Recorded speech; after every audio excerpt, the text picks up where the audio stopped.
When it comes to prestigiously badged, mid-sized executive German cars, traditional thinking used to suggest that estates were fine, but five-door hatchbacks weren't. Audi, however, hasn't made it to the top of the pile by traditional thinking, and in the last decade has turned such thinking on its head with its A5 Sportback, the second generation version of which has been significantly improved here with mild hybrid engineering and a classier, better connected cabin. Plus, of course, as ever, you get a double dose of Vorsprung durch Technik. So, what's Audi's idea of how a Gran Turismo-styled car of this size should drive? Well, very luxury-orientated, as you might expect. Certainly downsizing into an A5 Sportback from Audi's larger GT, the A7 Sportback, wouldn't be too taxing. In terms of what's been changed here, the key thing is Audi's adoption of mild hybrid engine technology, almost right across the board, with a 12-volt MHEV setup provided for virtually all the brand's 4-cylinder engines. Otherwise, the engineering of this Mark II A5 Sportback is much as it was when we first saw it back in 2016, which means it's still primarily a front or four-wheel drive car in a segment still dominated by rear-driven rivals. This hasn't held this Audi back too much, though, in the past, and we don't expect it to be much of an issue with this facelifted version either.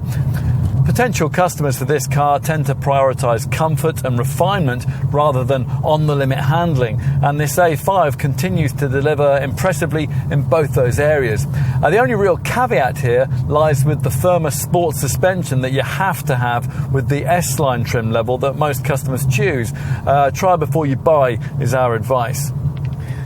Now, we mentioned the mild hybrid technology. The only power plant that doesn't get that is the older tech 2-litre diesel fitted to the 190 PS 40 TDI Quattro derivative. Otherwise, the MHEV system features on all the 4-cylinder power plants. It incorporates an integrated BAS belt alternator starter generator, which powers a 12-volt main electrical setup in which a compact lithium-ion battery in the boot stores energy harvested via a KERS, kinetic energy recovery system. Audi expects a strong seller to be the entry-level A5 35 TFSI petrol variant that now gets a 150 PS 2-litre TFSI unit, and like all mainstream A5 Sportback variants, it features as standard a 7-speed S-tronic auto gearbox. In this auto form, an A5 Sportback 35 TFSI is capable of 44.8 mpg on the WLTP combined cycle and up to 143 grams per kilometre of WLTP rated CO2. The same 2-litre TFSI engine is offered in 190 PS form in the 40 TFSI variant we're trying here, and in 245 PS guys in the 45 TFSI Quattro. Diesel buyers are offered the Volkswagen Group's newest 2-litre TDI unit in 163 PS form in the base 35 TDI derivative that many A5 customers will want. Diesel also now powers the sporting S5 model, and that now uses a 347 PS 3-litre twin-turbo 6-cylinder unit, which has the more advanced 48-volt MHEV system and is boosted by an electric compressor. Imagine what an Audi A4 saloon might look like if it had a hatchback, it was slightly wider and lower, and it had an A5 coupe nose, and you're pretty much picturing this Sportback model. To be fair, you wouldn't necessarily immediately guess its A4 ancestry from a casual glance. This design, although it's just 7mm longer than that car, is a significant 41mm lower, and it has the A5 coupe model's wavy waistline and frameless doors. In this evolved form, the second generation version of the A5 Sportback has a slightly more sophisticated feel, and almost everywhere you look there's a chamfered surface or an intricately fashioned part that's clearly been carefully considered and then carefully considered all over again. So, time to pull back the frameless door, which endorses this model's Gran Turismo style aspirations, and take a seat inside. where you'll find yourself in a cabin that, as before, we think will really sell you this car. Despite recent advances made by direct rivals, in many ways this remains the defining interior of its class, with cabin quality that's still unbettered and the cool, classy feel that's distinctive to this Ingolstadt brand.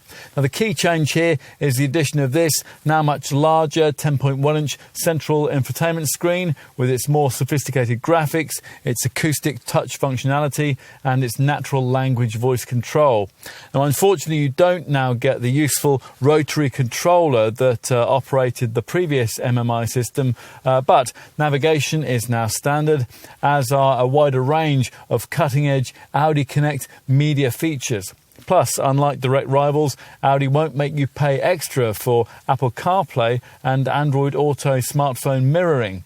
You are positioned almost faultlessly on very supportive heated seats in front of the best digital dash in the segment, the 12.3-inch Audi virtual cockpit screen. It's now fitted as standard throughout the range. Wherever you look, feel or touch, there are treats. The buttons click nicely, the column stalks feel good, and those low-rent plastics that you would find further down in some premium rivals are noticeable by their absence.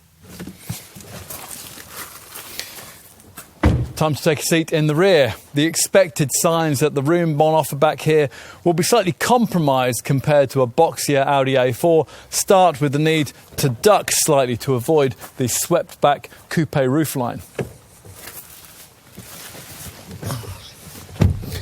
And once inside, that sleeker profile does indeed sacrifice a little headroom compared to a conventional premium mid-sized model, especially when a panoramic glass roof has been fitted. Still, those of average height should be fine, and the improvements in cabin space incorporated into the original version of this second-generation A5 design help this Audi when it comes to leg space.